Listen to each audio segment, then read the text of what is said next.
You're listening to Open Conversations on Learning Matters, a podcast discussing the challenges our children face in today's educational system and the future of education in the digital age.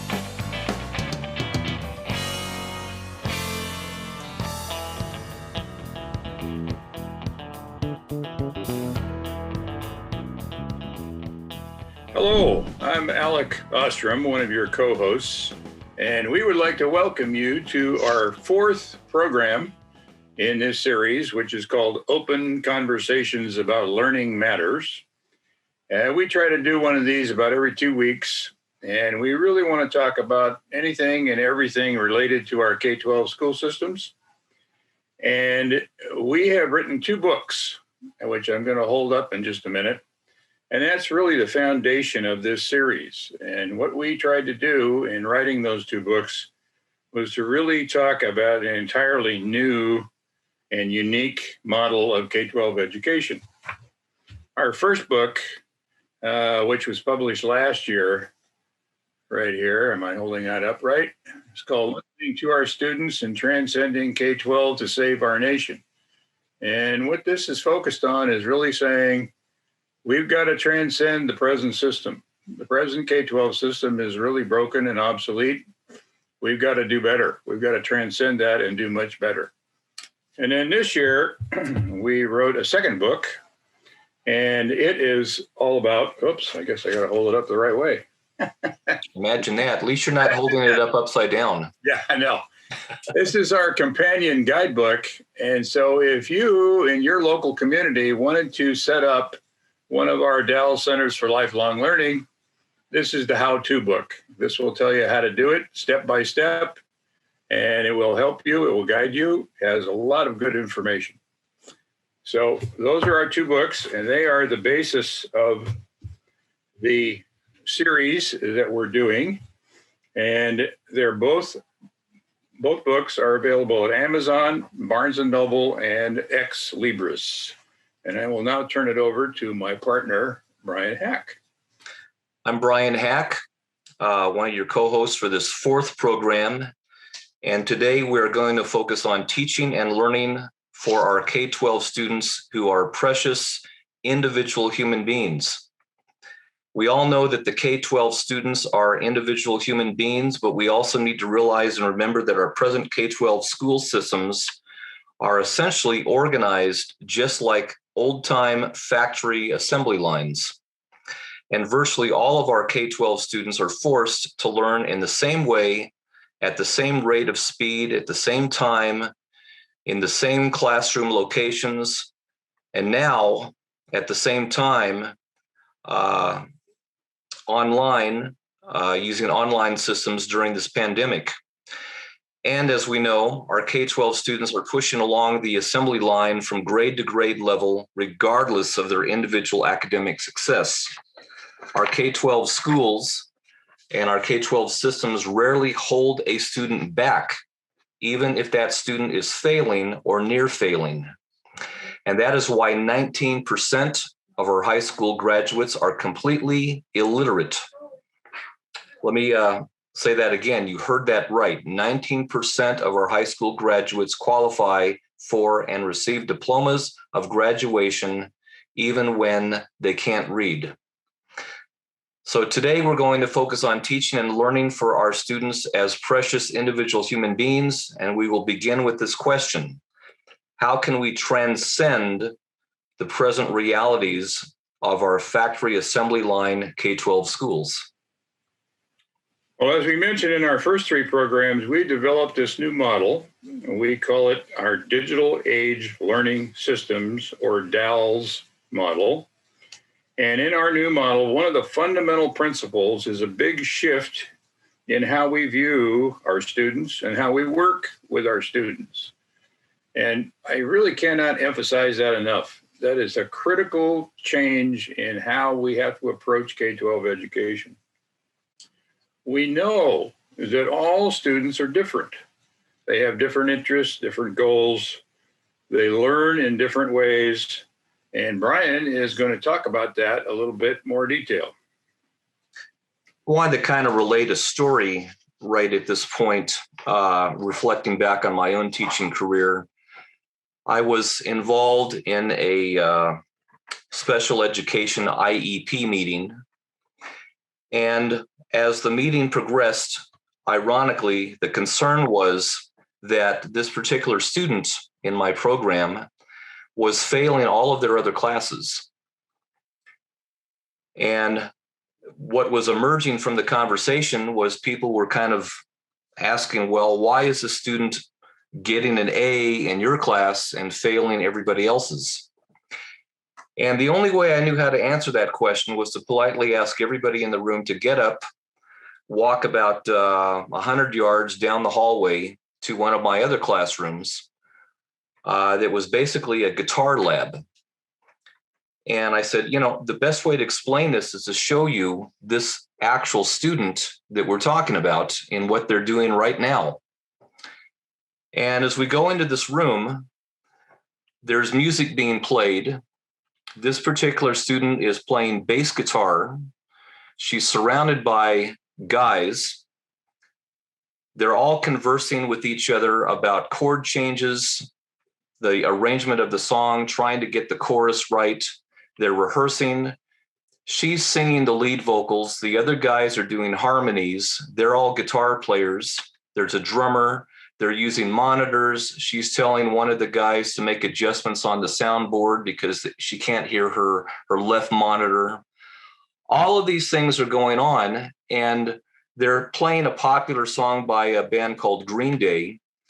And I finally had to tap everybody on the shoulder to remind them, hey, I brought you over here to kind of observe this for a minute, but I don't want you to stay here for the next hour. Let's head back to the meeting. And they were just astounded. I mean, no longer was it a question of why is she getting an A in your class? And as I explained to them, I said, the grade is the last thing on my mind. It takes care of itself if kids are engaged and involved in what they're doing. So as we mentioned in our earlier programs, during the first 15 years of my career as a high school teacher, I taught economics, U.S. history, government, world studies, and I also taught these courses at the advanced placement level. Then in the second half of my career, I taught guitar courses that I developed into a music careers pathway with beginning guitar, intermediate guitar, advanced guitar courses. And my students learned about all the realities and requirements of the professional music industry. And as a social science teacher, I was forced to use standardized teaching. And my job was to cover the standards in each of my courses. My students had to learn hundreds of chunks of information in order to prepare for the standardized tests in history and social studies that were given each April. But in my guitar courses, each student learned according to his or her learning needs and skill levels. So the big shift in our new DALS model for K-12 education is that teaching and learning needs to become personalized, individualized, and customized for each individual student. But how is that possible, and why aren't we already doing this in our present K-12 schools? Well, Brian, I think the answer you've described very well with your story. And in our present K-12 schools, there's one group of students, namely the special needs students. These are students with learning disabilities or physical disabilities or sometimes psychological disabilities. And under federal law, Public Law 94142, one of my favorites. I need to write that down. Every special needs student has to have an individualized education plan, as you mentioned, or an IEP. And as we were working on this model, our late partner, Don Prentice, he died back in 2017. We miss him very much. He raised a question. He said, why can't all the students have an IEP? Or if you want to put it another way, why don't they have an IEP? So we designed our model to deliver teaching that is personalized, individualized, and customized for each student. So the answer to the question is there's no reason why that can't happen. And in their IEPs, in their individual education plans, in our system, in our model, we sit down with the students and their parents or their guardians. We talk about their individual areas of interest, what potential jobs or careers that are of interest to them, or what fields of study are of interest to them. And they set up their own individual learning goals, whatever they may be.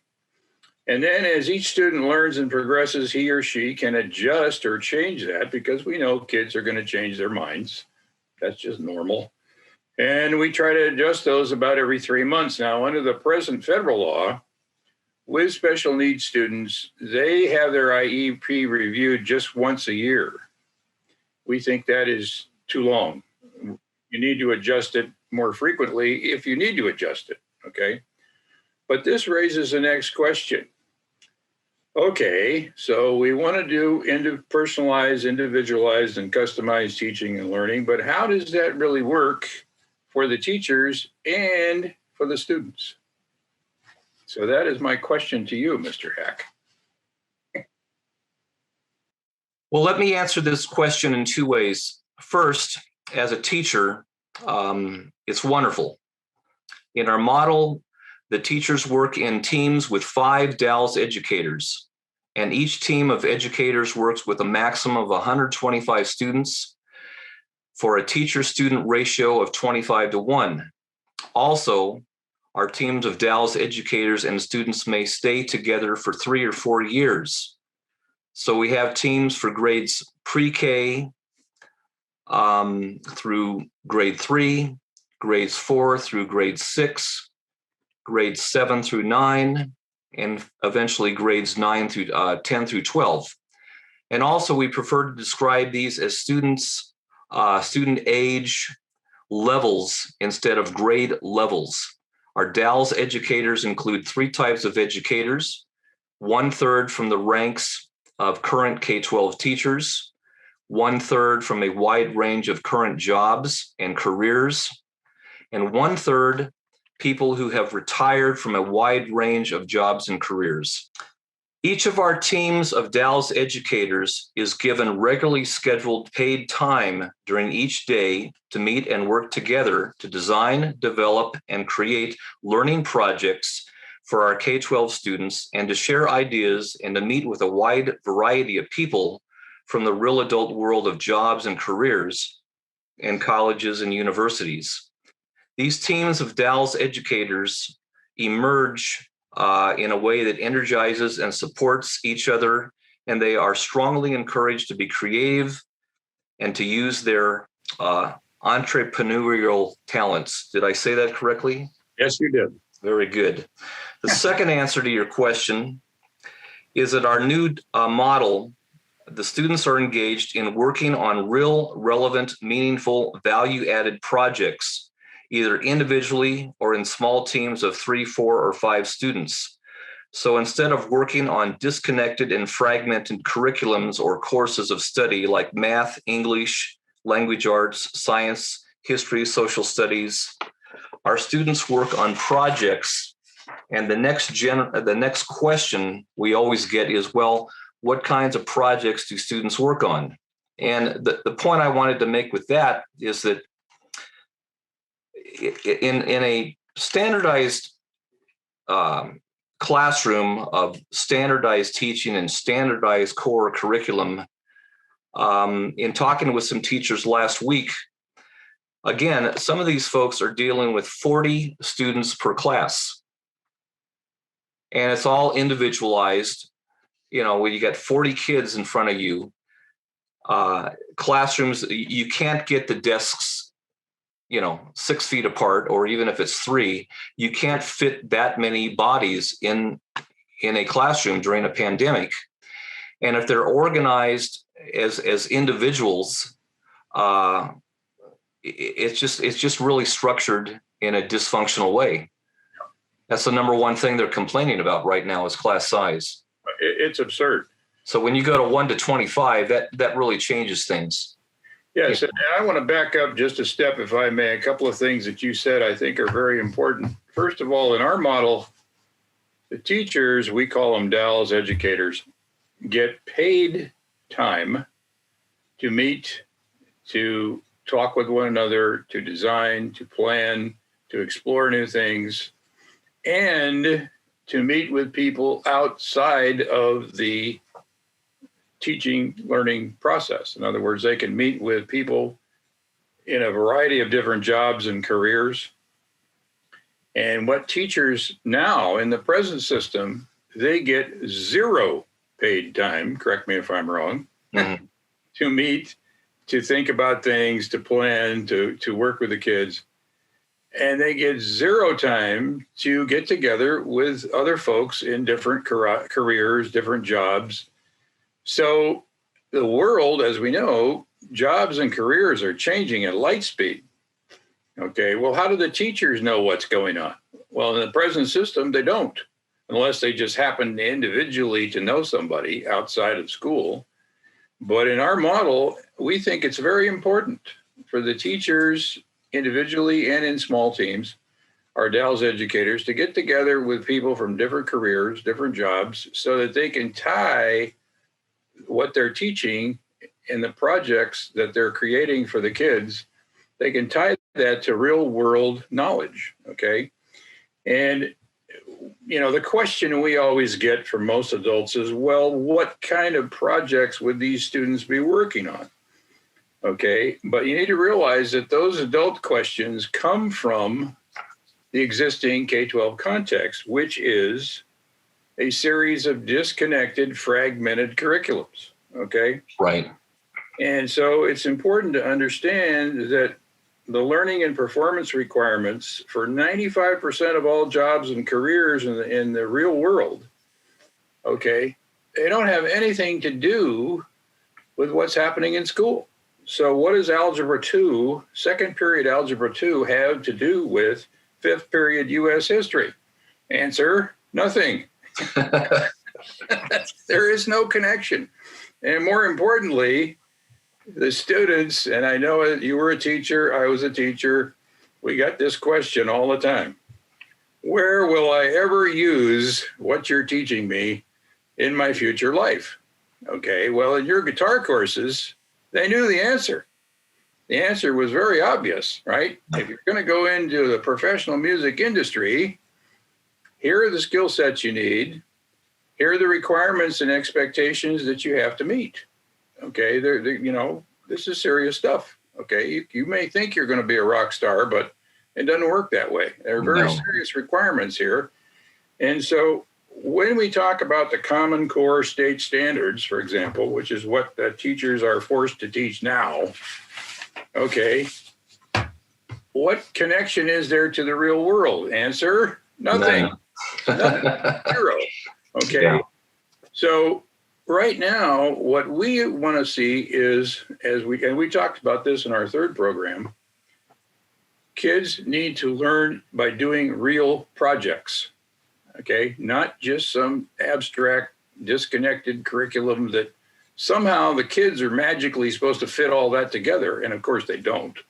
Okay, so the question is then could we talk about some examples of projects? And I'll let you kick that off, Brian, with a little more information about what you did with your students. My guitar students put on 1 or 2 guitar shows each year, usually sometimes 2 or 3. And they were required to design, plan, organize, develop, and produce these shows for the parents, families, and for the general public in our community. And the students were required to do everything from stage production, lighting, sound production, video feeds, program flyers, advertising, organizing and performing the songs they selected. And let me add that these kinds of projects in our new DALS model are done with the other kinds of music shows, art shows, dance shows, television shows, radio shows, podcasts. The students had no problem knowing right from square one what the plan was, what's the goal. Right. And I always used to tell kids, when you get on stage, you're basically just turning in your homework. You've done everything prior to that. The last place you want to be is on stage and not sure of what you're doing. That can't happen. We can't allow that. Right. So, the idea of having music stands and all that kind of stuff, unless you're in a huge orchestra where it makes sense because the music is 20 minutes long. Yeah, that's different. A lot of those things are eliminated. You're committing things to memory. My kids were all required to be involved vocally. So it wasn't just standing there strumming chords. You've got to sing, you've got to move around, you've got to dress appropriate so that you don't look like you just are walking down the hallways of the high school. You look like someone who is presenting themselves in a performance mode. Right. And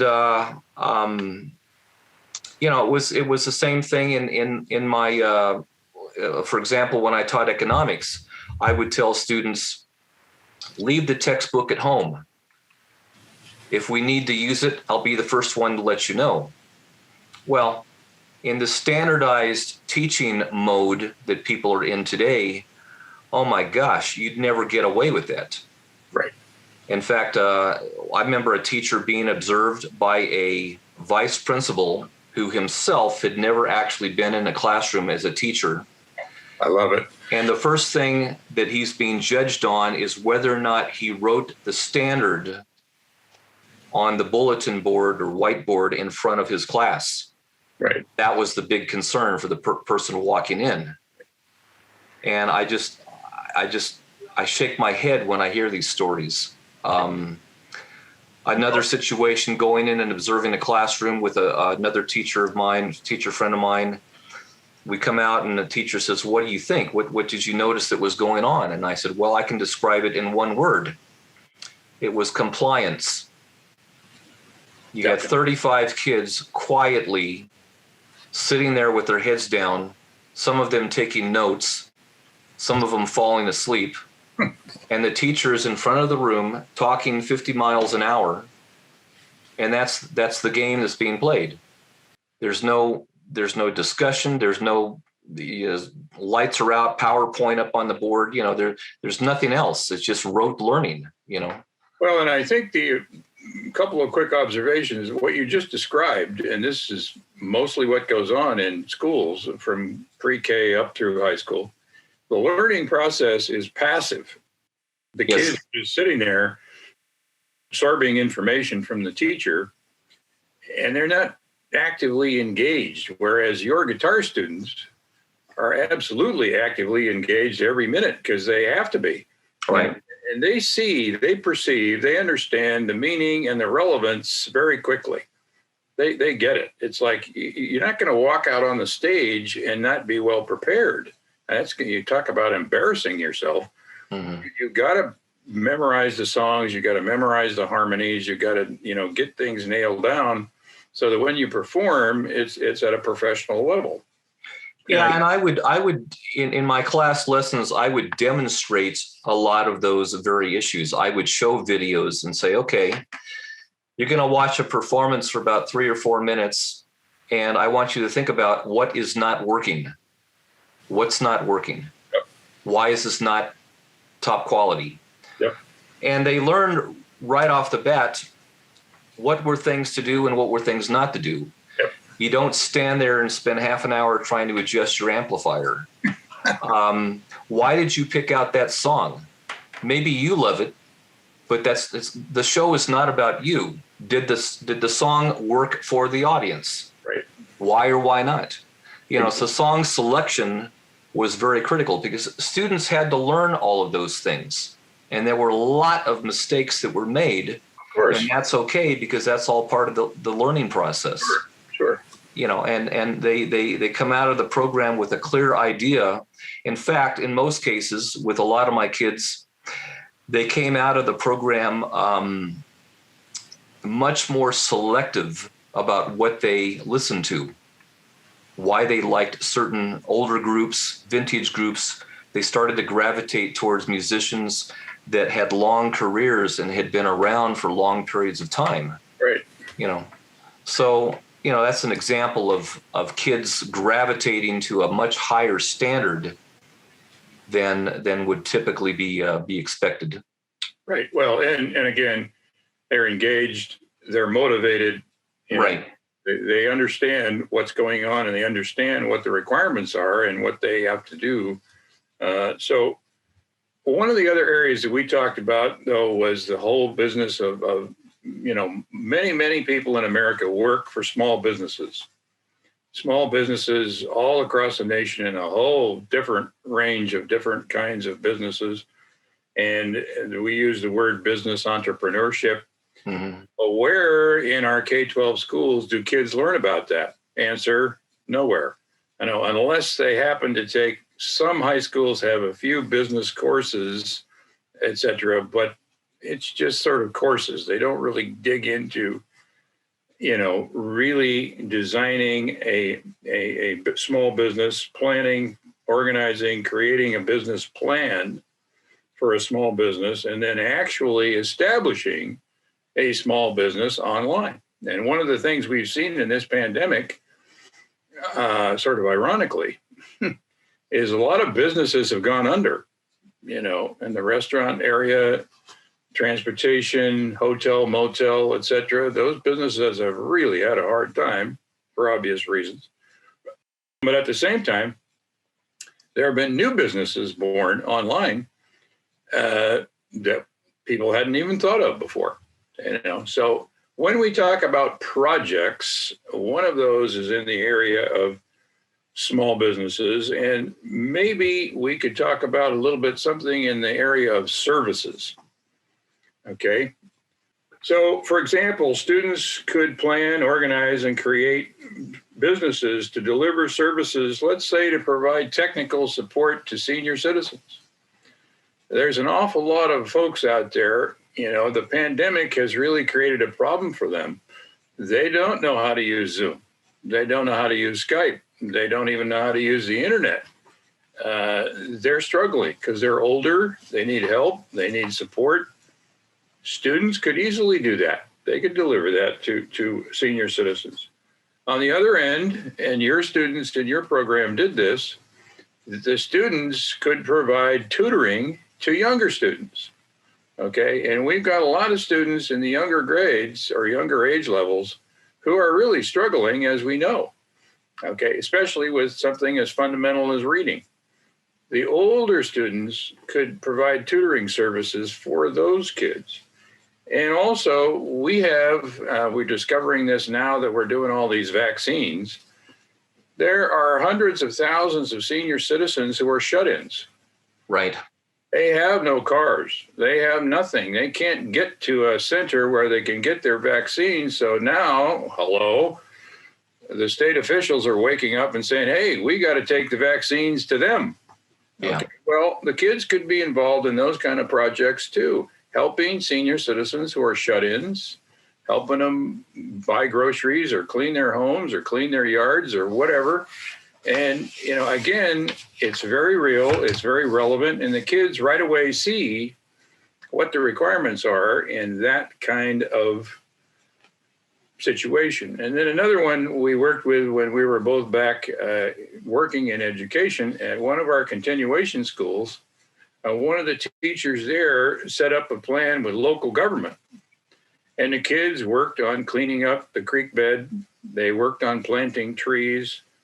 And they had to learn in that process how to work with a local government, how to work with the city, how to work with the county, how to work with special districts to do those kinds of projects. And again, very real requirements of what they had to do and what they were expected to deliver. So what happens though, and this is another question we always get, well, wait. When the kids are doing these projects, what about math and what about English and all of those things that we love so much? Yeah. This came up in one of my last few years of teaching. They call it across the curriculum. Oh, yeah. It's like somehow the school is going to make this wonderful effort to show the way that different courses, meld together. So they run around and give us all these assignments. So in your guitar program, your kids are going to use an English lesson, Well, okay. In my program, kids did a lot of work with things online. They had to put together a notebook, keep it organized. They had to download lyrics, make sure the lyrics were correct, understand the lyrical content of the song. They need to memorize all of those. I wanted each student, even if you're not singing the song, you better know where you are in the song, because you can tell from the person singing where everything is. Right. They put together programs. They shared that information with other students, their own notebooks, the notes that they took. Language, music is a language. Absolutely. So, the thing I was trying to point out to people is, when you look at the professional world of musicians, studio musicians, guitar players, they do have English and things that they do, but it's oriented towards the profession itself. Right. If you get a bunch of guitar players and say, "Oh, let's all do an English project, an essay on a famous guitar player," that's not how it works. I mean, that's that's the fastest way to kill the enthusiasm of my students. Exactly. I mean, if they want to do that on their own and share some information that they picked up, that they've learned about a particular performance or a group out there, I get that. Right. But to try to formalize it into the old format, the old math lesson, the old English lesson, you're just trying to shove the same old stuff down someone's throat, and it's not working. And so that leads me to another question. And that question is, in our previous program, we spent some time talking about the importance of lifelong learning. And so the question is, in working on these projects, how do the students learn lifelong learning when they work on these projects? That's a great question. And if we go back to our list of about 50 digital age skill sets, we noted that one of the critical things that students had to learn and master was applied systems thinking, or what we call AST. All projects require that students learn and practice AST, because when students work on projects, they must understand that all projects in the real world happen in a context of several interconnected systems: supply chains, delivery systems, financial systems, and personal systems like recruiting, screening, interviewing, vetting, and hiring employees and managers. And then for existing businesses, there are systems to do employee performance assessments and evaluations, to do promotions, and to do dismissals. Yeah, I think the important word you said there, to me at least, is that word context. That word is very, very important. And when students work on projects, they have to learn systems, and they have to learn that systems are really organizational structures. They're made up of interconnected processes and working relationships. And they also have to learn how processes work. And again, we don't teach this in K-12. Kids don't have any much discussion or any teaching about processes. And a process is really pretty simple. You're turning some input into some output, okay? In the case of your guitar students, you're turning the input, which is somebody wrote the lyrics and the music. Right. You're turning it into the output, which is a song that is performed. Okay. And so they need to learn that the processes require people to work together. And that was, your example of your special needs student who was working with her bandmates. They learn that very quickly. They have to work together with other people efficiently and effectively to produce, in this case, a guitar show. And so to me, applied systems thinking always, we get questions, and what does that really mean? It's really very simple. Right. You're learning about processes, and you're learning about how people work together, okay? So one of the things that we use as an example that Mr. Hack is going to talk about next is the human body. We all have one.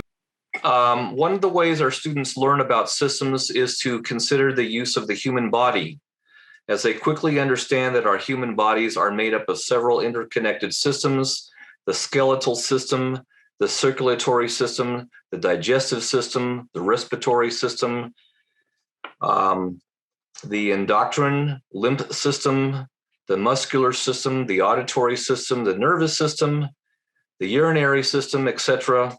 All of these systems must work together. Some of mine do and some of mine don't. I have the same issue. Darn. And also, one of the most important things about all systems are two processes known as feed forward and feed back. And if I go back to the example of my students, one of the things that the district wanted me to do right off the bat was to get a program book. Okay, so I ended up with 3 boxes of books for my guitar program. And my students always laughed about it every year because they were stacked up in the corner of my room, and the books were I never even opened them. Now, had I done that, then all of these teachers watching this student on the day that we had this IEP, technically, according to the district, she should have been sitting there on page 29 with her music stand, learning how to play the notes to Down in the Valley.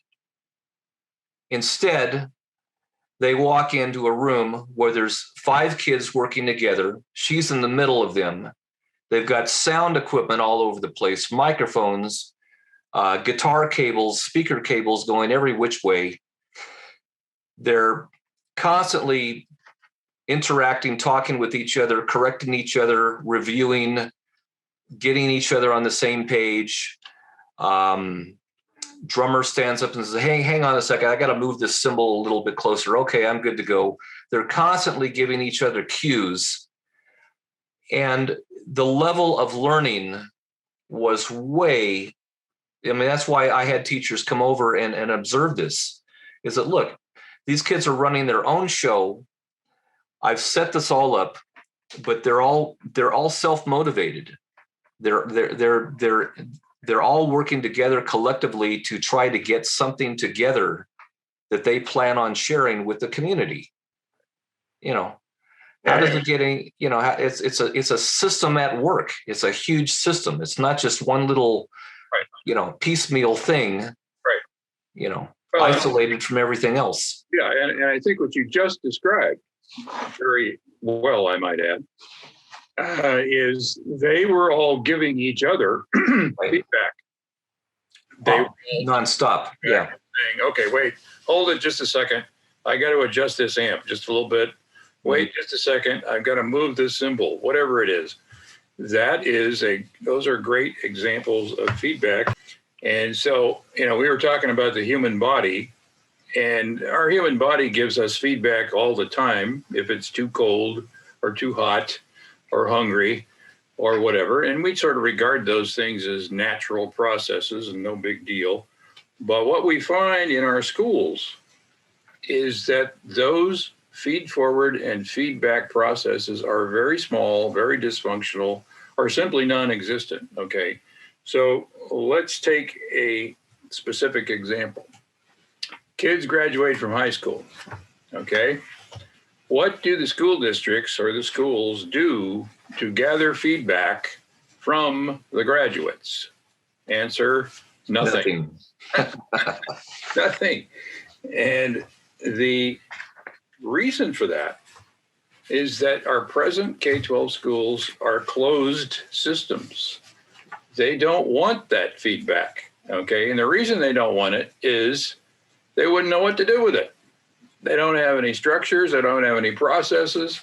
And if you go out and talk with the students, as we did, and you listen to them very carefully, they will tell you that a lot of what they're forced to learn in this cover the standards thing just is boring. they don't like it. It's boring, and they don't see any relevance or any meaning. They don't see any practical use for it. They don't see how it connects to their lives.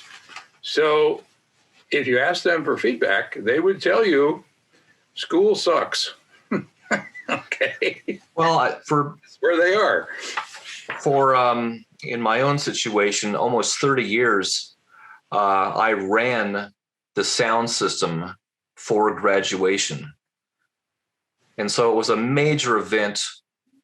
You know, it's school is out, thousands of people out on the football field, parents, you know, relatives that flew in. Oh, yeah. And a couple hundred kids, 400 kids usually, and all the names are being read. And it's getting to the end of the evening after all the speeches and all these people on stage that graduating students had never met school board members and all these different. And so I'm watching this whole thing, and as I knew probably half the kids in the senior class because I'd been their teacher. Right. I'm looking at all of these kids and I'm thinking, wow, you know, this kid got a C, this student got a D, this student got, you know, grade point averages were probably, you know, a lot of C and D students, but they're all graduating. They got the cap and gown. They're all celebrating, ready to jump on the bus to head to Disneyland. And it was almost like, it was a weird feeling. It was like, what are we really celebrating out here? Well, a lot of the kids, if you ask them, they're celebrating the end of something. They're glad that they're done. That's how they thought. I'm out of here, you know. And in a Dow's model, it would be completely the opposite. You would be thinking about how much you're looking forward to moving on to the next thing in life that is related to motivated lifelong learning. Right. You know. Yeah. So I think that's exactly right. And you know, the kids also know, because they've experienced it for 13 years, that if they do give feedback, there are a few teachers who will listen, okay? But they also know that those teachers are the exception and the system doesn't listen, okay? So for example, if they go to their U.S. history teacher and say, you know what, this U.S. history textbook is awful. It's terrible. We don't want to do that anymore. Well, is the district going to change that? Answer, no. No. They aren't. They are not going to change those textbooks. And so the other thing we have are what I call pseudo feedback or fake feedback things. And everybody knows about PTA. And we have school site councils, and we have curriculum committees, and we have advisory committees, and all of these things that schools and school districts do. And we get people together from the community, the parents, different people, and we ask for their input. Okay, well, that's feedback. What do we do with it? Nothing. Yeah. Nothing.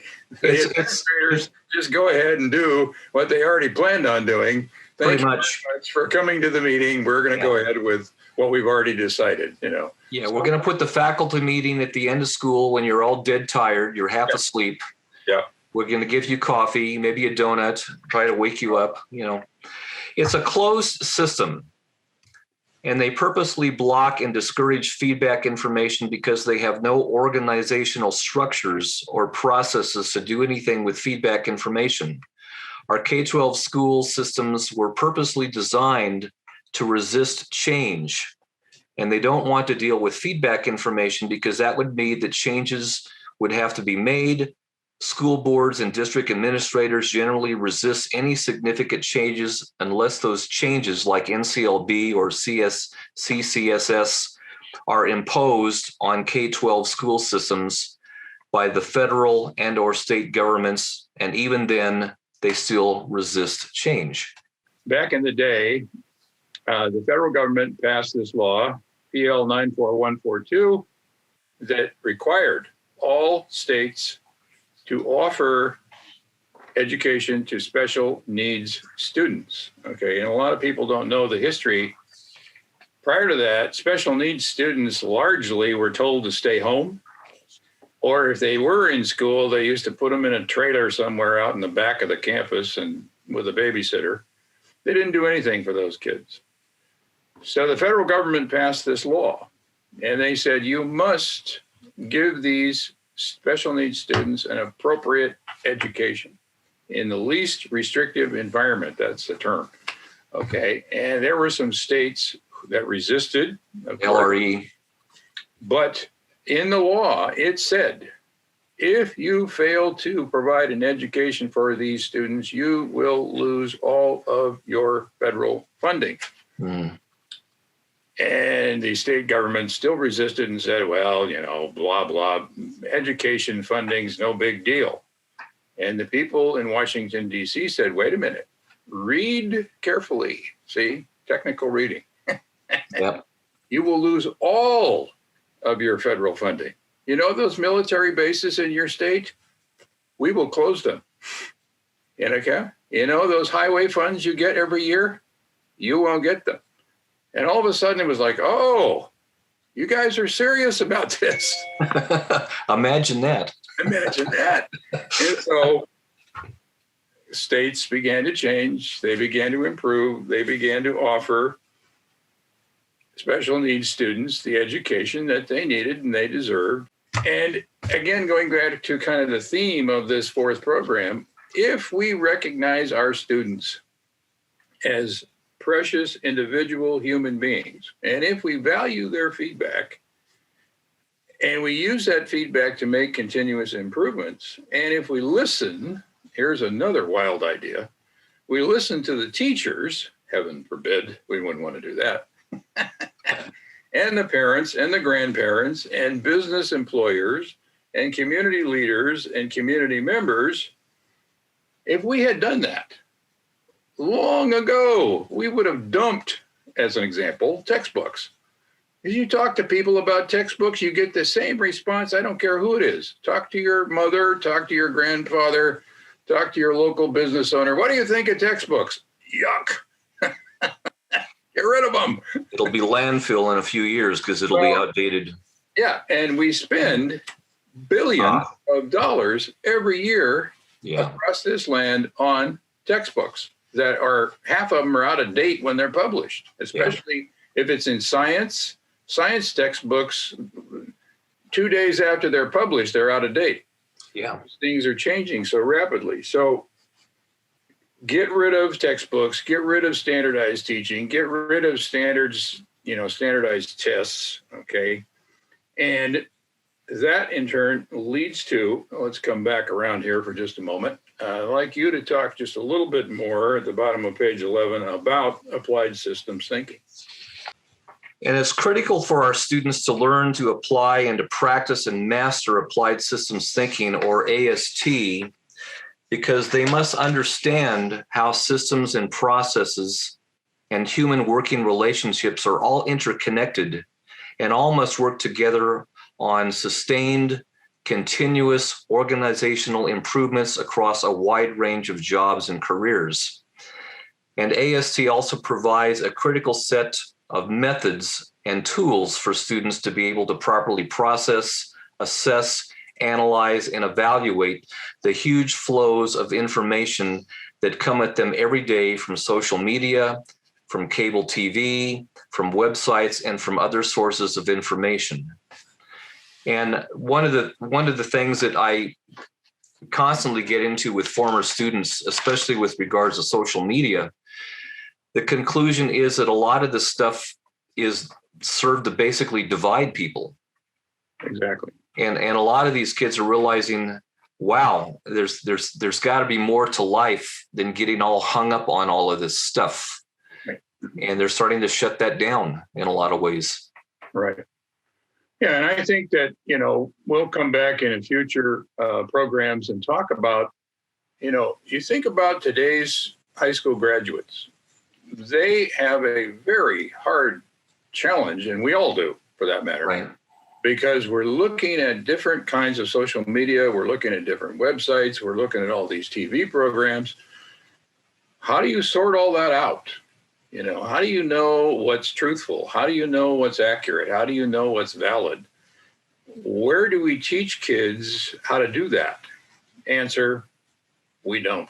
Okay, No. maybe a few individual teachers here and there, but there's nothing systemic about how we approach that. And yet that is one of the major challenges of adult life in the digital age is how do you deal with that huge flow of information?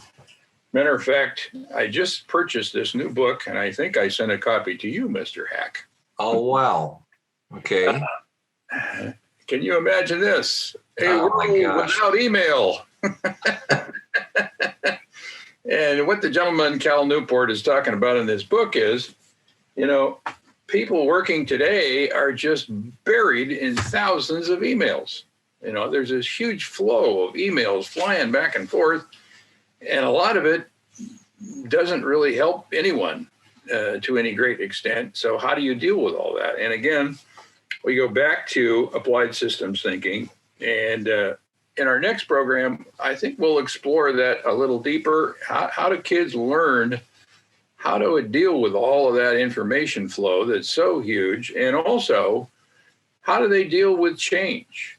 Okay, if you were going to, whatever organization you're working for, if it's a business or a non-for-profit, a not-for-profit, or whatever thing you're working for, how do you improve that?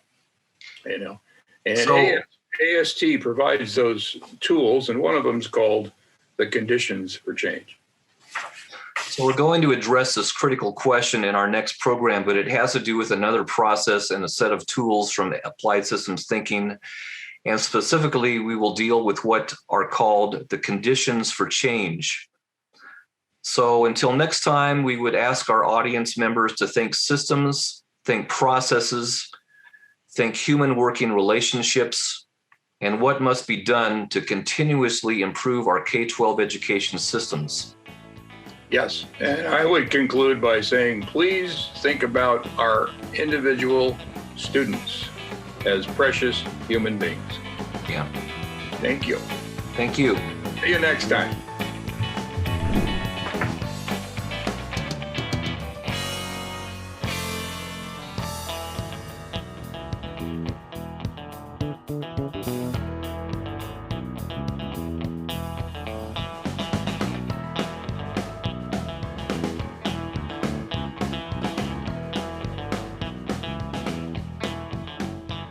I got a dozen roses for the girl upstairs.